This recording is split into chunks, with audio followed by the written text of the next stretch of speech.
குடியரசு தின விழாவையொட்டி நெல்லை மாநகராட்சியில் மேயர் ராமகிருஷ்ணன் தேசிய கொடி ஏற்றி வைத்து மரியாதை செலுத்தினார். இதில் கவுன்சிலர்கள் உட்பட திரளானவர்கள் கலந்து கொண்டனர். நாடு முழுவதும் 76வது குடியரசு தின விழா இன்று காலையில் கோலாகலமாக கொண்டாடப்பட்டது. இதையொட்டி நெல்லை மாநகராட்சியில் நடந்த குடியரசு தின விழாவுக்கு மாநகராட்சி ஆணையாளர் சுகபுத்ரா தலைமை வகித்தார். துணை மேயர் KR ராஜு முன்னிலை வகித்தார்.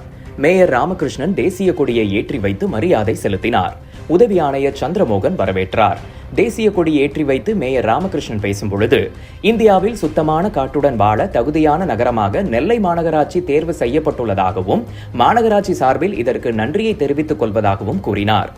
வளர்ச்சியடைய அதிக திட்டங்களை செயல்படுத்த நடவடிக்கை எடுத்து நல்லாட்சி செய்து வரும் தமிழ்நாடு முதல்வர் மு.க. ஸ்டாலின், துணை முதல்வர் உதயநிதி ஸ்டாலின், உள்ளாட்சித்துறை அமைச்சரும் மாவட்ட பொறுப்பு அமைச்சருமான KN நேரு ஆகியோருக்கு நன்றிகளை தெரிவித்துக் கொண்டார்.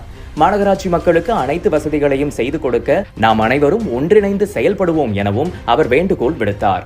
தொடர்ந்து சிறப்பாக பணியாற்றிய மண்டல தலைவர்கள் பிரான்சிஸ், ரேவதி பிரபு, மகேஸ்வரி, கதிஜா, இக்லாம் பாசில்லா, கவுன்சிலர்கள் சங்கர் பேச்சியம்மாள், ரம்ஜான் அலி, சுந்தர், சுதாமூர்த்தி, கோகுலவாணி, ஷேக் மன்சூர், மாரியப்பன், ராஜேஸ்வரி, சந்திரசேகர், முத்து சுப்பிரமணியன், நித்ய பாலையா உள்ளிட்டவர்களுக்கு நினைவு பரிசுகள் வழங்கினார்.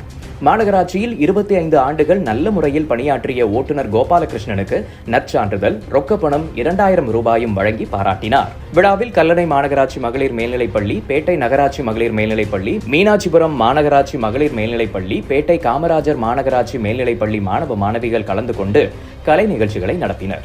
கலை நிகழ்ச்சிகளில் பங்கேற்ற மாணவ மாணவிகளுக்கு மேயர் நினைவு பரிசுகளை வழங்கி பாராட்டினார். உதவி ஆணையர் தங்கபாண்டியன் நன்றி கூறினார். நிகழ்ச்சியில் நெல்லை மாவட்ட துணை செயலாளர் பிரபு, தகவல் தொழில்நுட்ப அணி காசிமணி மற்றும் மண்டல தலைவர்கள், நிலைக்குழு தலைவர்கள், கவுன்சிலர்கள், உதவி ஆணையாளர்கள் மற்றும் உதவி செயற்பொறியாளர்கள், மாநகராட்சி பணியாளர்கள் உட்பட பலர் கலந்து கொண்டனர்.